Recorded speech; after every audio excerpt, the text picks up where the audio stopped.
When you start thinking about credit, you think either bad or good. When you start thinking of having good credit, it's all about having access.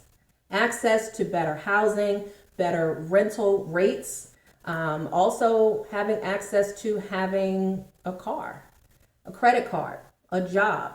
And even when it starts to getting down to it, insurance and utilities, all of those, when they put you on hold and they ask you for your credit, they ask you for your social security number, they're running your credit.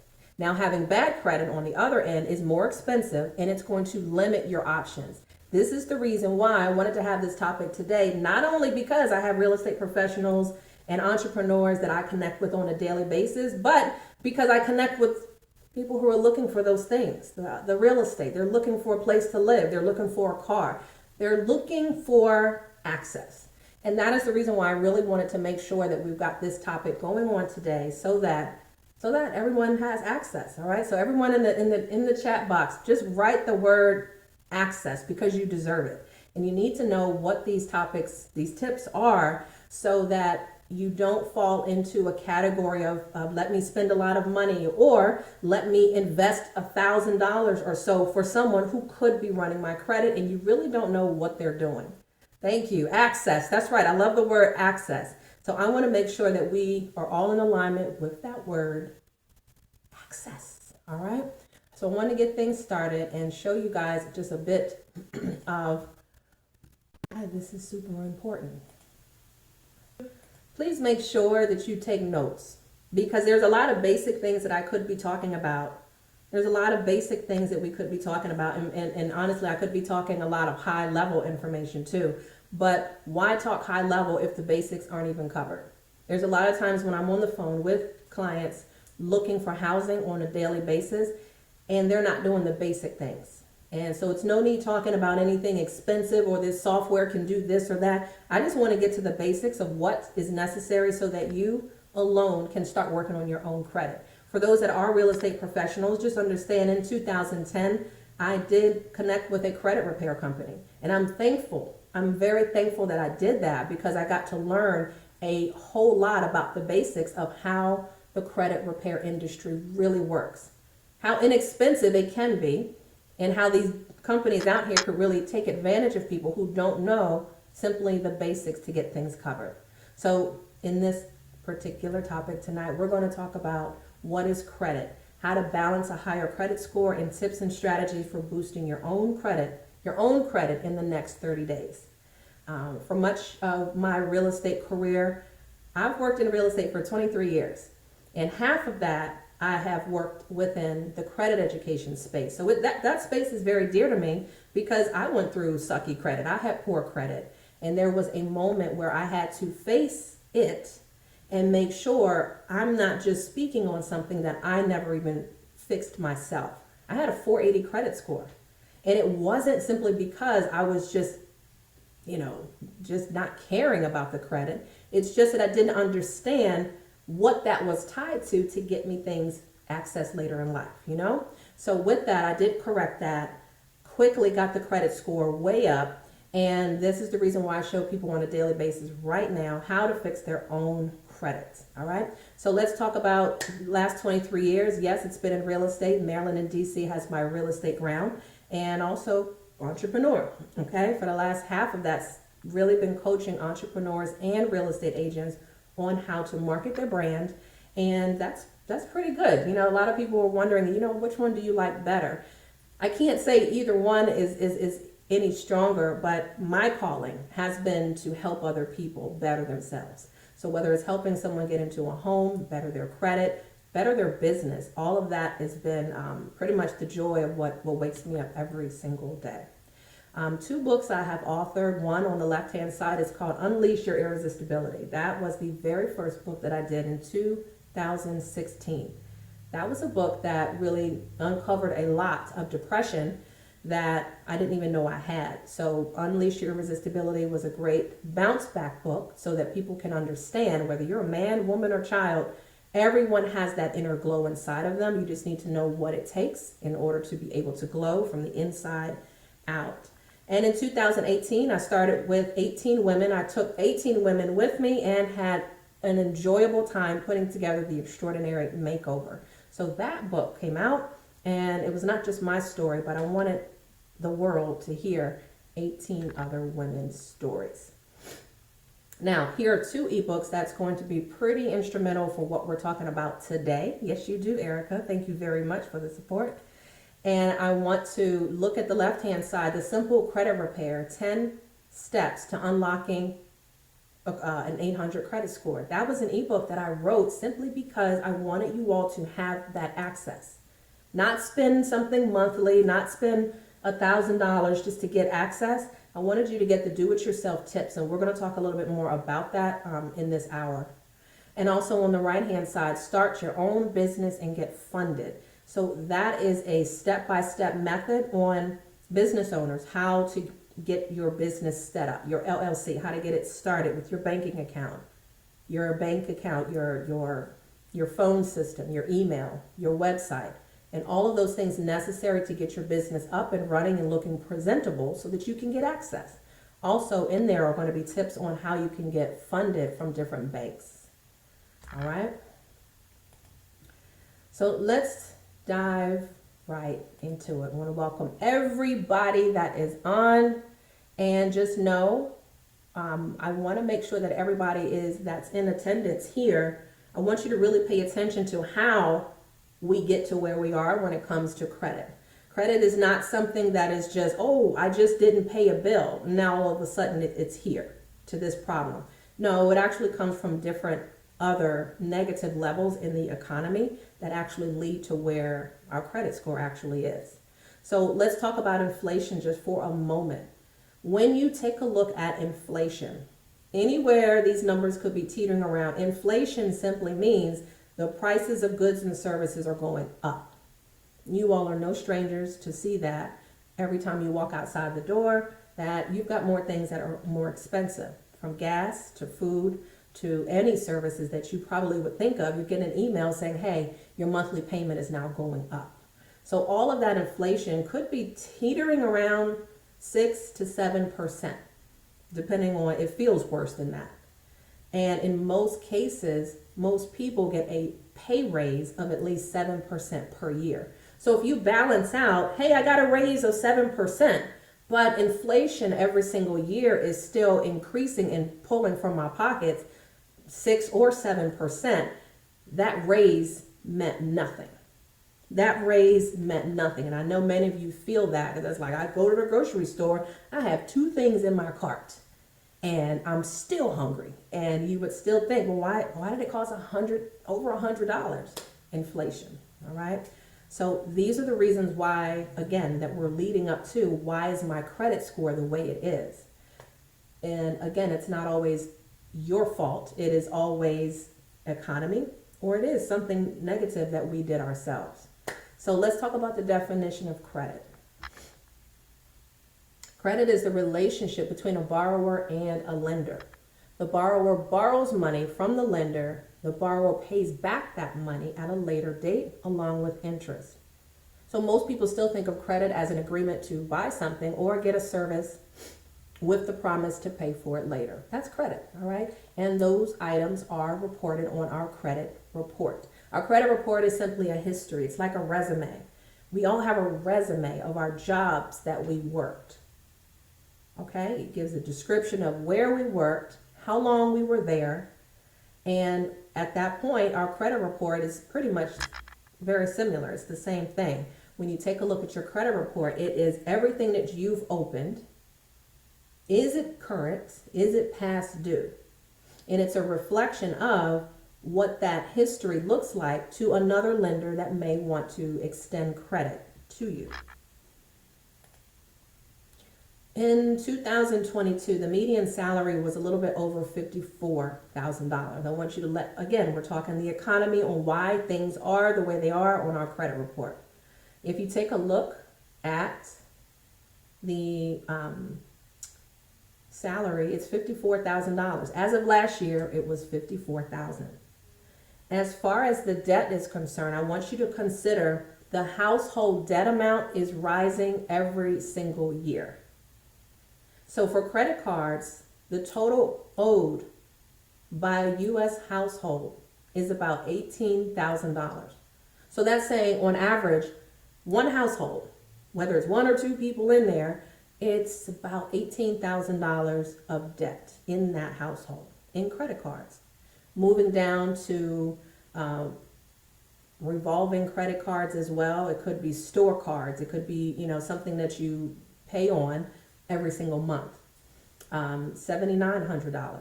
$7,900. And at the same time, we all have car loans that are taken, not all, but we all take in consideration the car loans. That's $29,000. If you add up just those three, I'm not talking student loans. I'm not even talking about mortgages. I'm focusing on just those three debts right there. We're already at $1,000 deficit. If the average salary is about $54,000 per year and the average debt amount is about $55,000, this is the reason why people live on credit cards, right? This is the reason why there is a credit card increase, and the credit card companies know this, so they start now increasing our rates.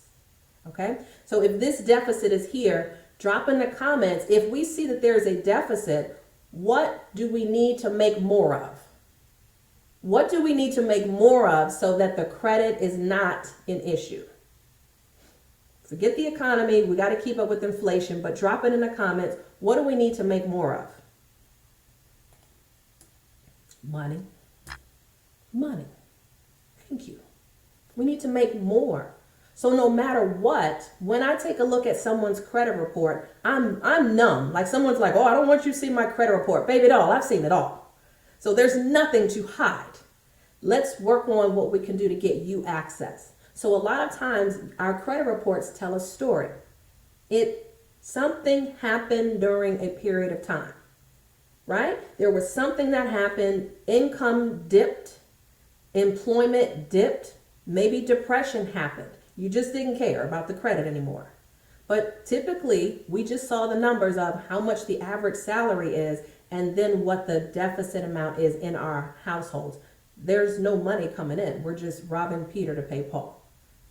So we got to learn also about that. So that is a conversation that I typically have with entrepreneurs and everyday people on a regular basis. What can we do to make extra money? That's another conversation. That's another conversation. All right. So it all ties together. It all ties together. People want to get that magic sauce on what can I do to fix my credit. One, yes, we can pay our bills. That's the easiest thing I can say. Pay your bill.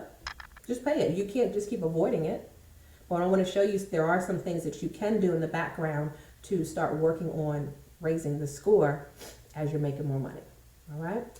So let's look at home prices. Home prices in 2002 look pretty sexy. $182,000 a year. $182,000 was the average price for a home in 2002. It was nice. It was cute. 20 years later, we're at $454,000, another increase, which has now been a 148% increase. So there's nothing that we can do. As a real estate agent, I can't control the market. It's going to run itself. It's going to run itself because you've got a buyer and a seller that's going to whatever they agree upon. That's the new sales price. All right. Today, May 2023, you could look and a house is on the market for $400,000. That's what we assume it's worth. And if you have a beautiful home, it smells great, and you've got a lot of people coming on the open house, by the end of that first weekend, that seller could have 10 offers on that property. 10. So what do you think that just happened to the price of that property? It just went up. So maybe at the end of the day, at the end of that weekend, that price was $400,000. But it might have increased to $420,000. It might have increased to $420,000. So again, these are the reasons why we got to keep up with, yeah, it's expensive out here, but my credit is what it is, but I need to start focusing on how I can bring in some more money and some more resources so that I can leverage better credit. Even those that are looking for rental properties out here, it's rough. It's rough trying to qualify for these because Some landlords are looking for you to make at least 3 times the amount of money of the rent. So for example, in New York, if this is average, if the average rent is $4,021, that means that person needs to be making at least 12 grand a month just to rent that joint. In Houston, $1,222 is the average rent. Atlanta, $1,800. DC, $2,300. And sometimes people have to scrape multiple people just now to qualify for these rental properties. I see it. I promise you, I get applications almost every other day. And I have to take a look at it. And unfortunately, some don't qualify on their own income. They've got to bring someone else into the mix so they can qualify just for a rental property, for a place to live. Now let's take a look at Miami, $3,150, Philadelphia, $1,600, and LA, all those prices, of course, can go up, but the average prices are increasing. So let's talk about some ways that we can balance a higher credit score. This part gets me very excited because when I had my 480 credit score, this is what I came to realize that was the basic and very simple of what to follow. This was it. It wasn't anything, oh, there's a magic software out here. There's a magic person to help fix my credit. No, it was this chart right here that helped me pull out of a 480 credit score. So I want you to take a look on the right-hand side. What factors make up the credit score? The credit score predominantly is made up of your payment history. 35% of our scores are made up of your history. So let's take a look back. Let's say that Capital One account has late payments over 30 days. Do you think that that's going to negatively affect it or just keep the credit the same? It's going to affect the credit score. Anything that falls over 30 days, ladies and gentlemen, is going to affect the score and it's going to bring it down. So be very careful. If the majority of our credit score is weighted by the history, please be careful not to make anything late. Not to make anything late, okay? If you have to get on an automated system where your billing is being debited is for whatever accounts that you have to do that. And make sure that that payment is taken out maybe 2 weeks before the due date. All of that matters. All of that matters.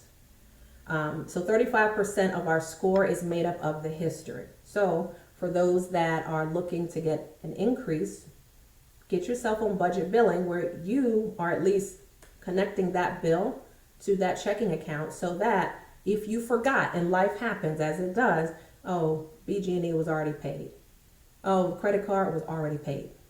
Car insurance was already paid. Okay? Because the more and more that those get late, then they fall into a collection. And when it goes into a collection, now it's even worse on the credit report. We'll talk about collections in a second. So 30% is how much you actually owe. How much you owe versus how much the limit is. So let's say, for example, you have a $1,000 credit card. It's Christmas time, all right? What do we do around Christmas time? Just charge it. And if you are looking to apply for something, that's probably the worst time to charge anything on your credit cards is when you are maxed out. So if you have a $1,000 credit limit, you should be keeping your limit, your balance at least 30% or lower. 30% or lower is the magic ticket so that you're not at a balance of $999. The higher your balance goes in relation to that limit, the lower your score goes. I'm just preaching what's on the chart. So keep your limits, just multiply. Whatever your limit is, 30% of that is where your balance should be carried at all times. That's how you can maintain a credit score on your own. You can do that for free. That doesn't cost you anything, but you just have to make sure, let me pay these balances down. You got it? The next higher percentage is the length of your credit history. It's very important to open up credit cards, even if you just use them for a little bit. if you're using a credit card or get a car, make sure that you're getting it financed. We live in the United States, guys, so we can't get away from this credit thing. So we're going to have to establish some kind of credit. So when it comes to the length of the credit, make sure that you've got some revolving credit and you've got some installment loans. Installment loans meaning you've got a card that you pay the same amount every single month, like a car, all right, or a loan. So the length of credit history is good. So try to keep that open. Keep it open. If you find yourself getting to the point where, you know what, I don't need these accounts, be very careful, because whenever you close an account, including a collection account, when you pay it, the score goes down again. So if you don't have to close any accounts out, please don't do that, because that's affecting the credit score. All right. What's up, Chris? Good evening, everyone. Miji. Make sure I said hello to everybody new that came in the room. Chris, Lester, Lanice. Hello, everybody. Arlene. All right, back to the show. 10% of our credit is about new credit accounts. So when you have a lot of credit inquiries, and I mean over 5 in one day, or things like that, yes, you could decrease the score. But if you're going out shopping for a mortgage loan, if you're going out shopping for a car loan, please understand that your credit score is not going to just dip because you went and had someone pull your credit report. It's got to be excessive. Something over 5. Then you start to see a decrease. So just be very important when you go to a car dealership. Maybe you've experienced this. Maybe you have a friend that experienced it. Let's say you go to car dealership A. And you're going there and you're like, I don't have my own financing. Can you guys help me with financing? That's a problem.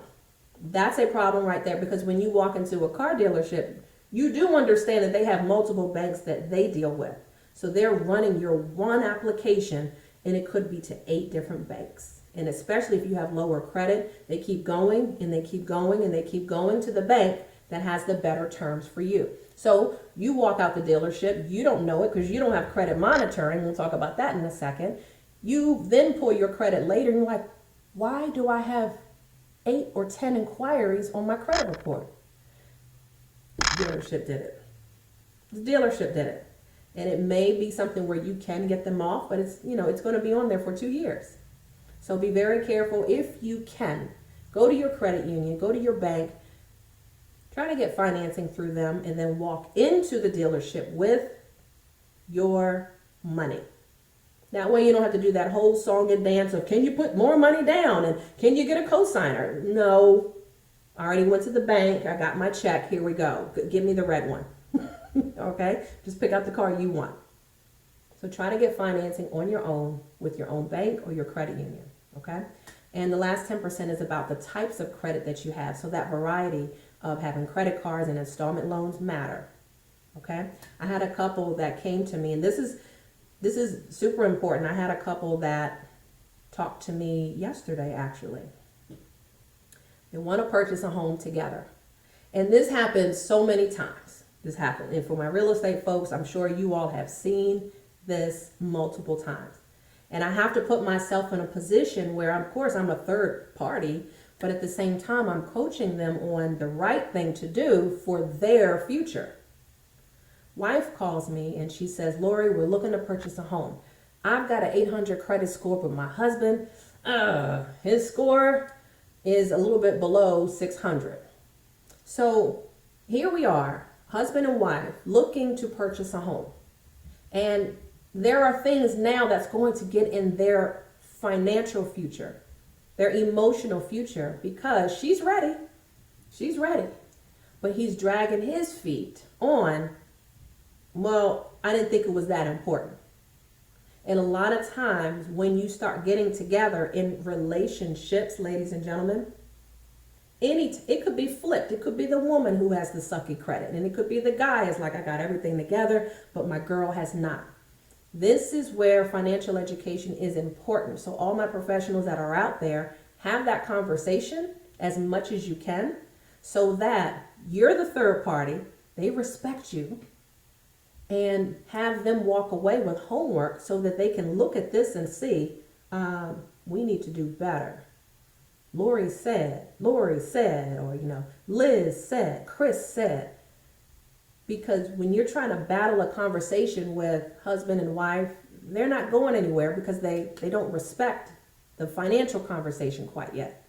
So you gotta be able to get in there and just say, listen, you two want to purchase this together. I'm sure you want to do other investments together, but how are we going to do that if the credit score is below 660?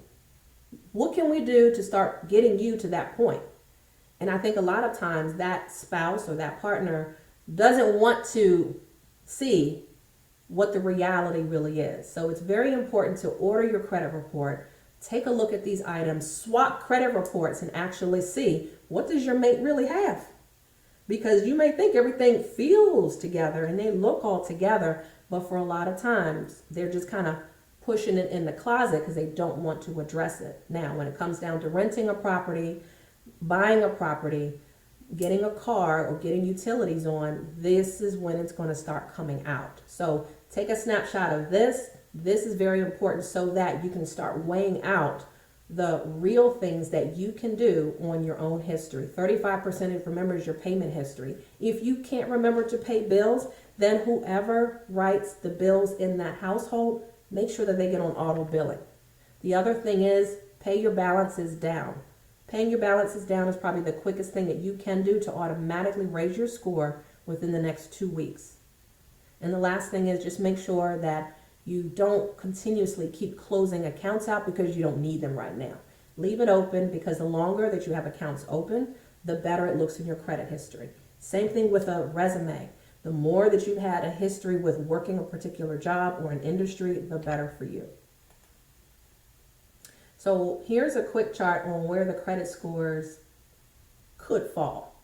Credit scores range anywhere from 300 on the left side all the way up to 850 on the excellent side. Now let's look in the middle, because the average score is about 714 as of 2022. The average credit score is 714. So it's rising. It's a good thing. All right, so the credit score is going to range from 300 to 850. The median credit score right now in the United States is 714. So on the left-hand side, my question was, do you think that I can get someone into a home with a credit score between 300 and 579? Yes or no?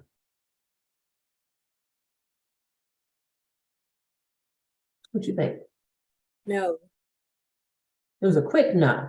It's red for a reason. The next one, yes, correct. I cannot. I don't think I've seen anyone without putting down a huge deposit and let's see what we can do. There's going to be a whole lot of shuffling things around to try to get somebody in with anything less than a 579. Okay. I've had a great rental client. She had a 550 credit score, Liz. She was the best rental tenant I've ever had. And because she gave me a story of what happened, how her ex-husband just dismissed paying bills and she was going through an abusive relationship, that's the reason why her credit score was a 550. She made the great money, and I took a chance on her as a tenant, and she was amazing. So it can happen, but most property management companies are not going to do that. Individually, you can have people that are looking at your credit report and may give you a second chance, but on the most part, property management companies are not going to be nice with that credit score range. The next range is between 580 and 669. Do you think that someone can purchase a home, yes or no, with that credit score range? Possibly, but that interest rate is going to be ridiculous. Actually, yes. Actually, they can. Does Monique? If you're getting a VA loan, which is military, or an FHA loan, which is Federal Housing Administration, those government loans go as low as 580. So someone can purchase a home with 580.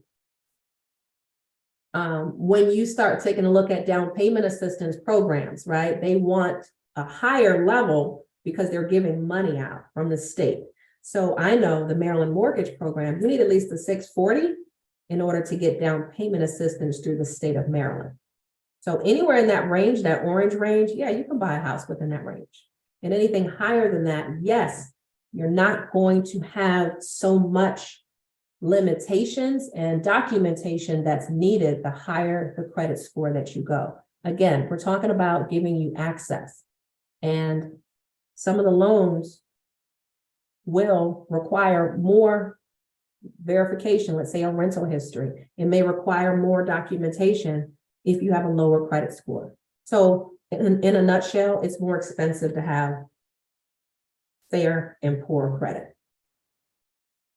So let's talk about what can we do to get the credit score up in the next 30 days. All right, so I'm going to toggle back and forth because I'm a very visual person and I want you all to see the sites that I am going to. The first thing I wanted to do was at least share with you a credit report system that I use that's twofold. One, you can order your credit report. It's a soft pull, and you can get all 3 credit bureaus through Identity IQ. Everything that we're going to talk about today, I have a spreadsheet of everything so that you can easily use those. So if you miss something, don't feel, can you go back a screen? I have everything and I'll send you all the Google Drive with everything that we're going to talk about here today. Plus in the replay, you'll get it tomorrow too. All right. So in Identity IQ, I love them because you can order your credit report, plus you can order monitoring service with them as well. Now, ladies and gentlemen, please do not discount yourself when it comes to monitoring service. If $29 a month is a problem, then we have to just start taking a look at what else are you spending that money on and just stop paying that and maybe pay the monitoring service. The monitoring service is going to be in effect 24/7 because if someone pulled your credit, you'll get notification. If there's an update to your credit report for the good or for the bad, you'll get notification. So the one thing I hear often is when I'm talking to someone about qualifying for a house, when was the last time you pulled your credit? Oh, it's been a while. So you have no clue what the credit bureaus are reporting on you. The credit agencies are reporting. Experian has you caught up, TransUnion has you caught up, and Equifax has you caught up. You have no clue what's on there. So I would suggest utilizing something like Identity IQ so that you can order your credit report for $1. It's a 7-day trial. And if you choose to continue that monitoring, it's $29 a month. I chose to do it because I need to see what's on my damn credit report. It's $29. It's nothing. You know, that's how I want you to treat it. It's a necessary expense, but it's protection for you. All right. So Identity IQ, again, I have all these links for you all. Experian Boost. Here is one way that I help people for free boost their own credit score in the next 30 days. I want you to go to Experian Boost. If you're making payments on things such as utility bills, Verizon, cable, if you're pulling these things out of a checking account, what you're going to do is you're going to link that account to the Experian Boost account, and you'll get a free credit report ever so often from Experian, which is great. But ladies and gentlemen, use Experian Boost because it's free and it allows the history of what you've been making payments on, like the utility bills, the cable bill.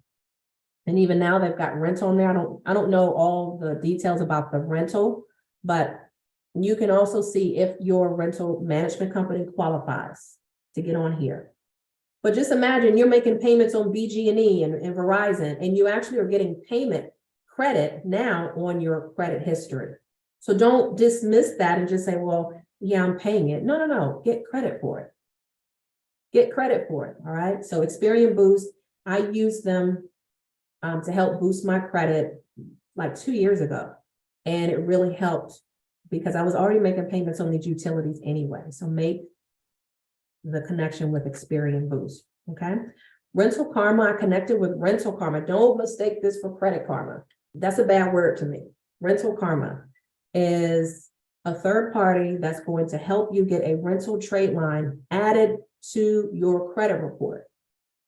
So that's going to help you increase your credit score.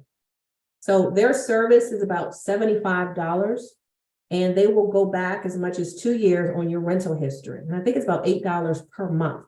Here's the strategy with Rental Karma. Let's say you're purchasing a home in November and you've been making rental payments for the last 10 years. No problem. You've never been late over 30 days. You should contact Rental Karma. And what they're going to do is they're going to ask you simple questions. Who's your landlord? Your landlord is going to report, have you been over 30 days late, not 5 days? Because now this is a installment credit line that's going to be on your credit report. Remember, you need that variety. So Rental Karma is going to get in touch with your landlord, which could be your mom and dad. All right, as long as mom and dad own that property. It could be a property management company. All right, so Rental Karma is going to get in touch with them, find out how much is the rent, how long have they been there, have they been over 30 days late? Great. When they get those verifications back, what Rental Karma is now going to do within 2 weeks is they're going to report it to 2 credit bureaus, your rental history. What do you think that that's going to do to your credit score? Because now you've got aged account that goes back, let's say 2 years on your credit report. What do you think that's going to do to your score? Take it up. I did this personally. It took my score up about 20 points. And I know it can do that more if you've got further, let's say 10 years back of history. So definitely real estate agents, make sure if someone is just 20 points away, or hey, I'm just 30 points away from increasing my score to get to the down payment assistance program, suggest to them, hey, did you ever get your rent added to your credit report? Rental Karma. So I've got the discount code in the spreadsheet. So you're good. So you're going to be good where you get a percentage off of service. Rental Karma, Rental Karma. And then Rental Karma, every single month, they're going to call your landlord just to do the same thing. They're going to verify, hey, they're still paying? August, y'all still paying? Okay, September. So all the way up until it's time to go to settlement, then your client doesn't need that service any longer. So just look at it, it's a temporary Band-Aid from, let's say, from today's date until the time that they move into the property. Because think about it, you don't need a rental verification when you're in your house, but you need that every single month to give them credit to keep helping increasing their credit score. Do y'all see what I'm putting down here? Y'all see?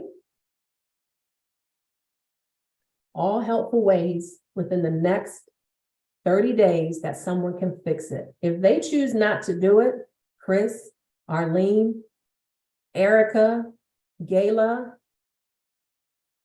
Lester, Liz, if they choose Q, if they choose not to do it, you did all that you could to help them, but you can't pull everybody through. You can't. I said, that's right. You're correct. Yeah. You can't pull everybody through. The best thing you can do as a real estate professional is coach them on, hey, I know this service works. It's documented.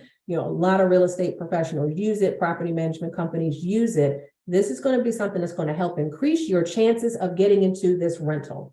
This is going to help your chances of getting into this home. So do what you can, but you can only, do what you can do. You can only do what you can do. All right.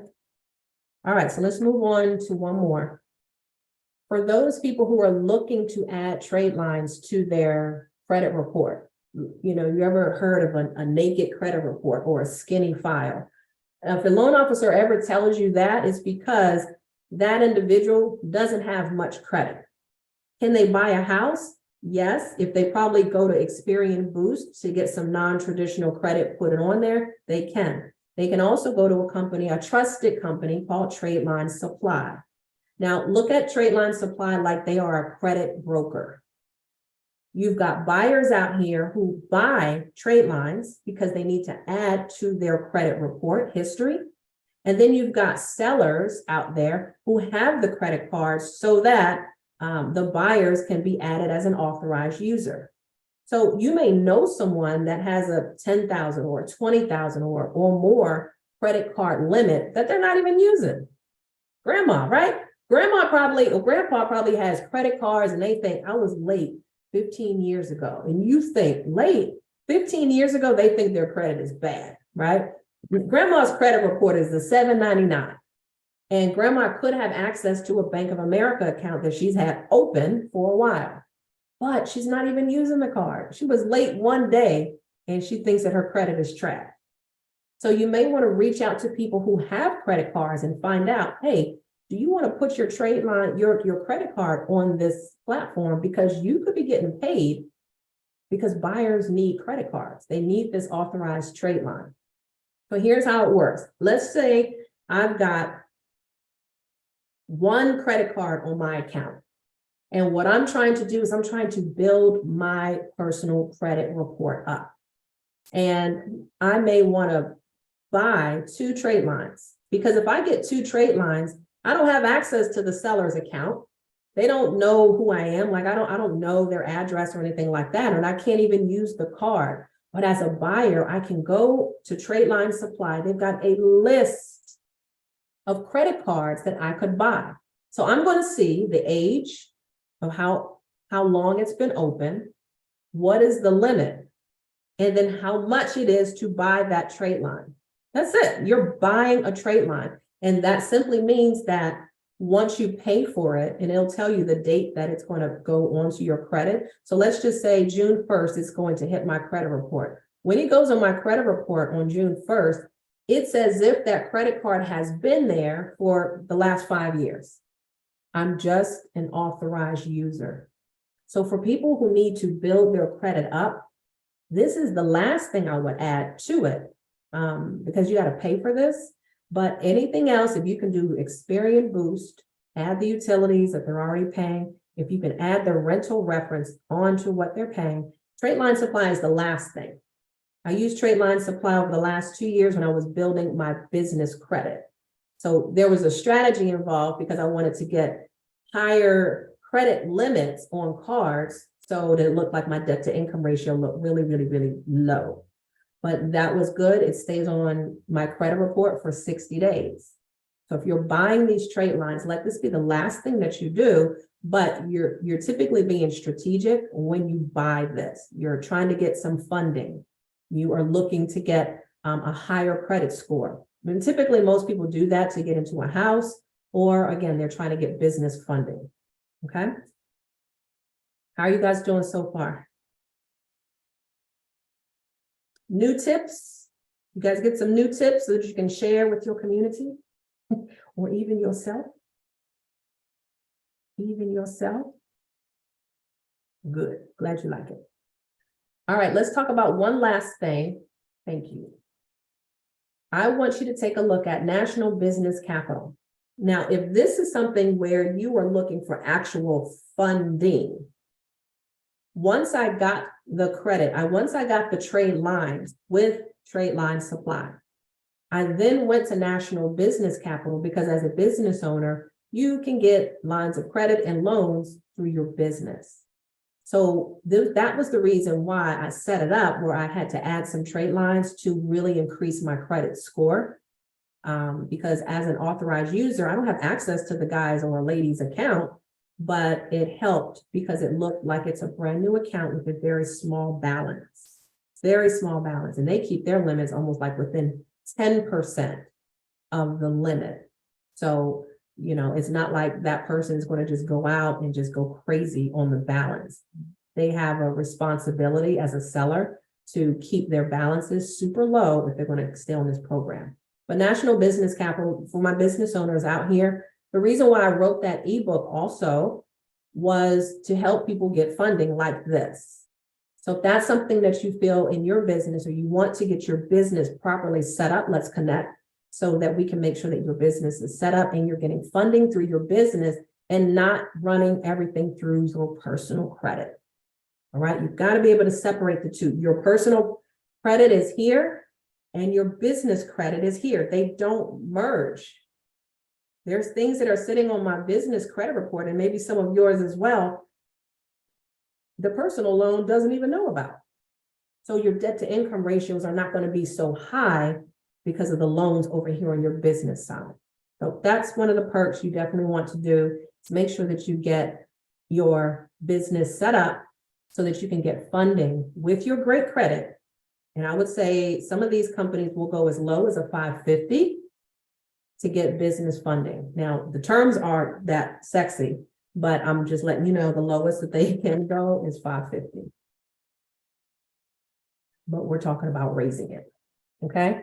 So the last thing I wanted to do, as I shared with you, I did author 2 ebooks. One is on the do-it-yourself credit repair guide, and I'm going to show you that now. And then the other one is the how to start and fund your own business.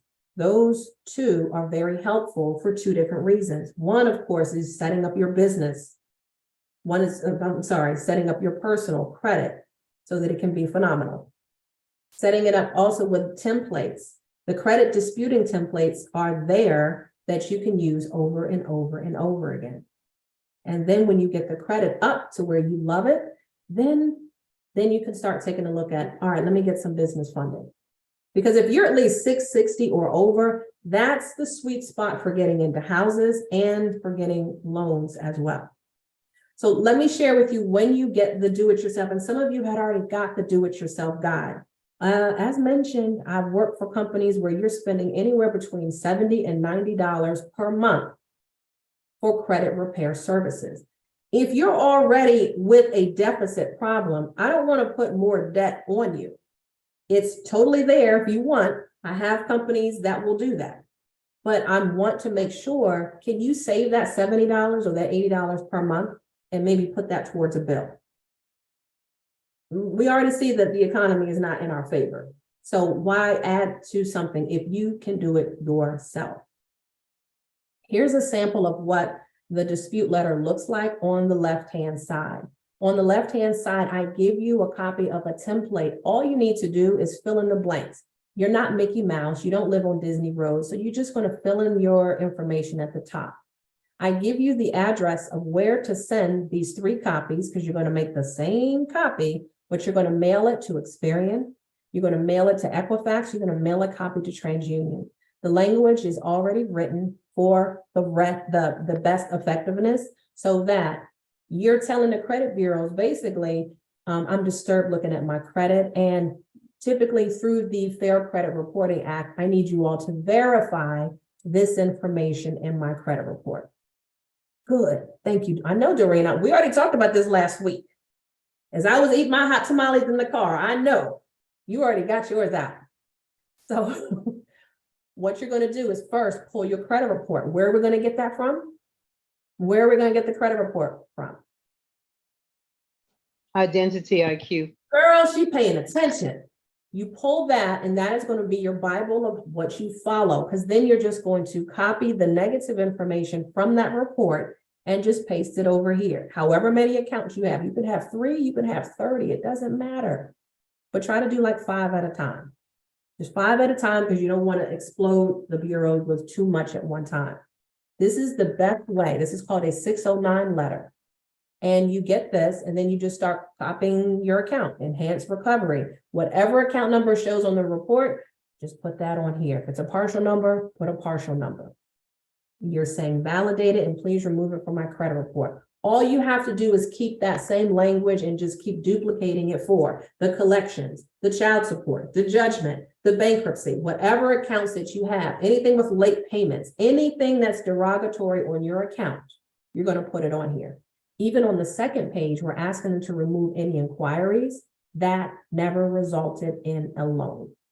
So for that trip to the auto dealership, that could help that wipe out any erroneous type of inquiries. So this is a powerful letter, right? It's a powerful letter that you have access to for a lifetime. Inside of this, on the right-hand side, what you're going to do is you're going to do 3 things. When you finish putting all your accounts on here, there's a second page to this. I just didn't give you all of it. When you get to the second page, you're going to sign it. dated at the top here. Number 2, you're going to include proof of identification and your current address. So if your driver's license has your current address, that's it. That's all you need. Number 3 is proof of social security number. It could be your social security card, a pay stub, or maybe the first page of your tax return. Have all those things inside of an envelope. And those 3 things, your letter, your copy of your identification, and your copy of your social security card, you put that, you're going to address it to Experian. The next one is going to be the same thing. You're going to put those 3 things into an envelope addressed to Equifax. And the last one you're going to address is to TransUnion. Take those 3 envelopes, put a stamp on them, put them in the mail. And I would say on your phone, mark at least 30 days from today so that you've got proof of when you need to start paying attention to the mailbox. Because once you send those letters out to the 3 credit bureaus, it is now up to the credit bureaus to verify those items that you had. So let's say you've got 5 items that you placed on the dispute letter, your 609 letter. The credit bureaus have 30 days to actually verify that information. And if they can't verify that information within the 30 days by law, they have to delete it off your credit report. This is the reason why having credit monitoring is so important, so that you can see when that update happens from the credit agency, you'll know firsthand. Otherwise, you're like, well, I don't know. I sent it back in May. I don't know what happened. Well, do you have credit monitoring so you can kind of understand what just happened? But if you didn't, you don't know. You should be getting some mail back from each of the bureaus. And most of them just have a P.O. box on it, so just don't shove it off to the side. Pay attention to the mail, because this is the best response mail you ever want to see. When you start getting the response letters back from the credit bureaus, open it up, and they're going to tell you what was deleted and what was not. The more and more items that get deleted, I want you to understand it's the items such as collections, companies that have gone out of business, companies that you've paid and it's just still sitting on your credit report. Those are the type of accounts that typically will get deleted first, because it's like, it's just too many collections.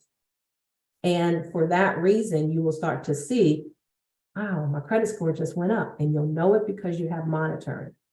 So let's just say 3 out of the 5 items got deleted, but there's still 2 things on the report that did not get deleted. What do you think you should do that next month? There's just 2 items that are left. If it's still bothering you, unmute yourself. What do you think that you can do? Because you've got the lifetime letters. What do you think that you should do for that next month? Send it out again with that information. Girl, you got the power. And you can be like, well, y'all didn't do it. Then just go back to Word document and then just put in those 2 miscellaneous items that's still outstanding and do it again. I did it as many times. Don't worry about when the bureaus say stop sending it. Send it. It's your right. Right. Repeat it. All right. Question.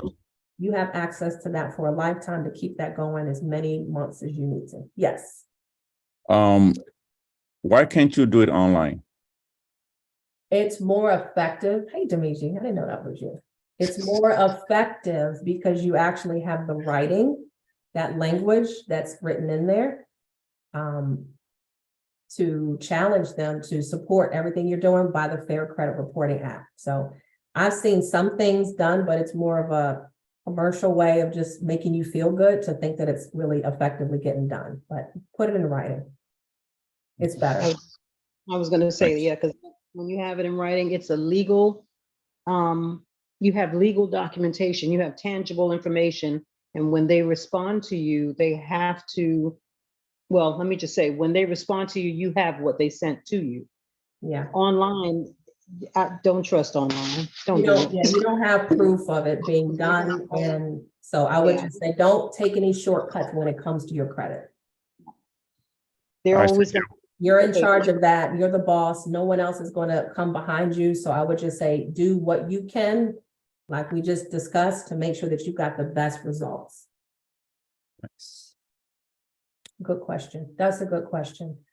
So give yourself time, give yourself patience. If you're working with someone, a spouse or a partner or someone in the household, please make it a habit to check on credit, especially when you two are building things together. I was close to getting married years ago. And one of the things, he and I are both entrepreneurs, but he never documented anything properly with his income. Money came in every week, cash with his business. And he wanted me to put everything in my name. I did a video about it. Y'all probably saw it, but I was like, I'm not going to do that. And at that point, as a woman or a man, that may be that trigger moment. It's like, yo, this is an insight to a level of responsibility of that other person. And if that person is not willing to put the work in, why are you going to do and put everything in your name? Because you're not going to qualify for all that you could by yourself. Both incomes make the difference. So that's a huge grounds of separation for a lot of people on just finances alone. Repeat, yes. Monique, they always ask for documentation when we owe, so we have the right to do the same, yes.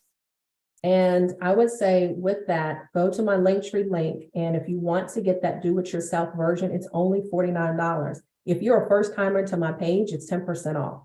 So you get 10% off of that, but $49 one time, that's it. It's nothing monthly, it's the templates that you get. And if it's something where you want to gift that to your client, do that. Because some people need to be coached and they need to see visually, this is what it's going to take for you to do it. There's instructions inside the video. So it gives you everything that I'm speaking now. Everything is in there of what to do to get those letters out to the post office. Okay. So those are the tips, ladies and gentlemen, of what you can do to disrupt your own credit. No one's going to save the day. And if there's any other conversations that we have to have about money, as we talked in the beginning, the economy is not treating us well. So we have to make more money in order to pay these collections. We have to make more money so that we don't fall behind on the car note. These things, it's a domino effect. So if the money is not there, then guess what we have to do? We got to start talking to other professionals. Well, I need another stream of income. And this is the reason why I talk to a lot of buyers and sellers and entrepreneurs on one more stream of income so that the credit is not disrupted. My life is not disrupted. My house, my car, all of that is not disrupted. So if we do need to have that type of conversation, let's connect. My Linktree link does have my calendar. Let's set up a quick session on, do we need to talk about credit?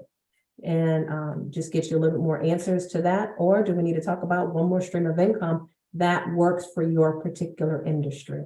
All right. So I want to thank everybody for joining. Does anyone have any questions before we roll out? I have one question, Lorie. Has there ever been a time when someone has disputed information and it was deleted and then it got back, somehow appeared again? Good question. So with that, I want you to realize when, let's just say ABC collection is on your credit report now, and you put that on your dispute letter, and June, it deletes itself off. It deletes itself off, okay?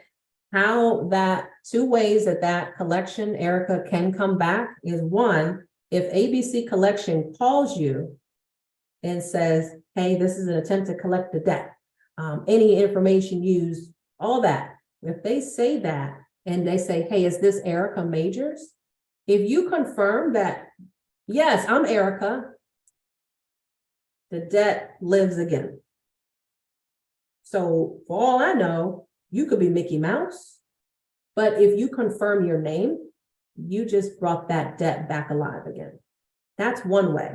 Also, if you pay the account, here's a huge one. If you pay that same account, because just because it was removed from your credit report in June, doesn't mean that the debt is dead, technically, all right? The debt is off your credit report per the Fair Credit Reporting Act, but what if you get a phone call from ABC Collection? They're still looking for their money. If you decide, let me just go ahead and clear this up, which you should, let me go ahead and make a settlement with them. Ladies and gentlemen, please hear me when I say this is probably the best part of this last 60 minutes. When they're looking for $500 and you ask them, hey, what kind of settlement can I make? They'll put you on hold. They're not talking to anybody but themselves because they know how low they can go. And if they are willing to say, well, we'll take $200 if you're able to pay it today. So you pay the debt, then guess what happens? It shows as a paid collection now on your credit report because they just took money from you.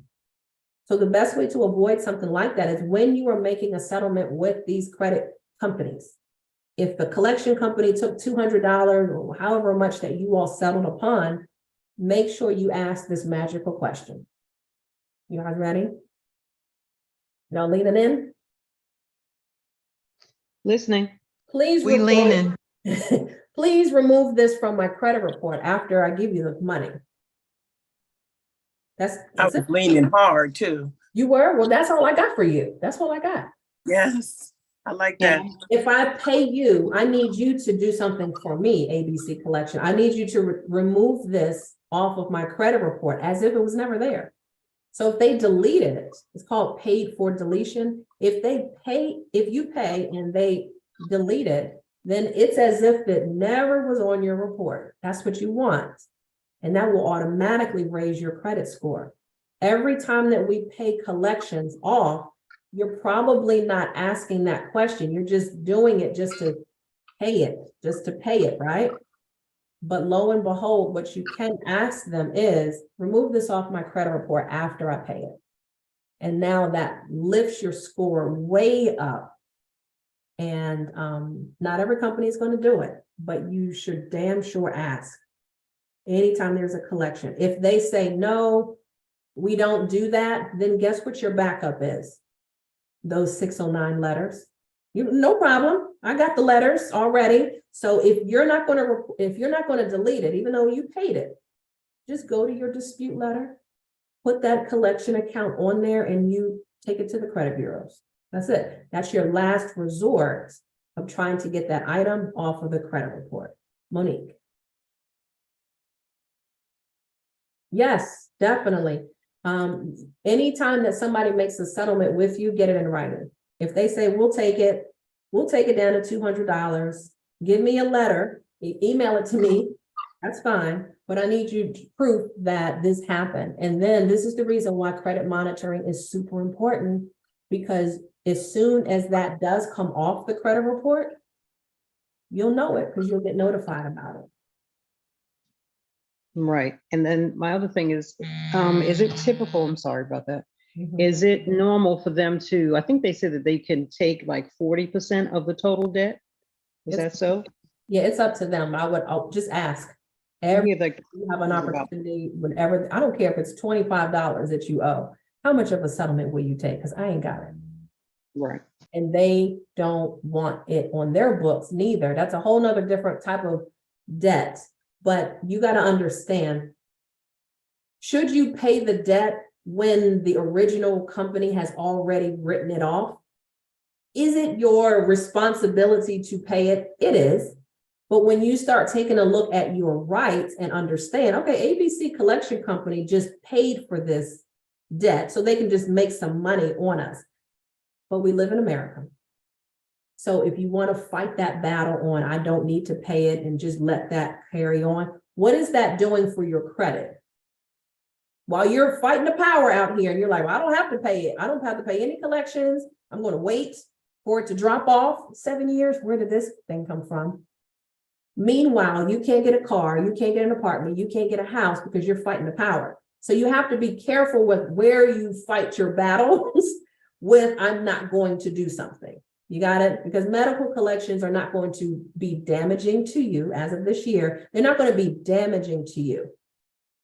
But in these other repossessions and judgments and child support, bankruptcy, tax lien, those heavier items, you need to challenge that and do what you can to get that off your credit report.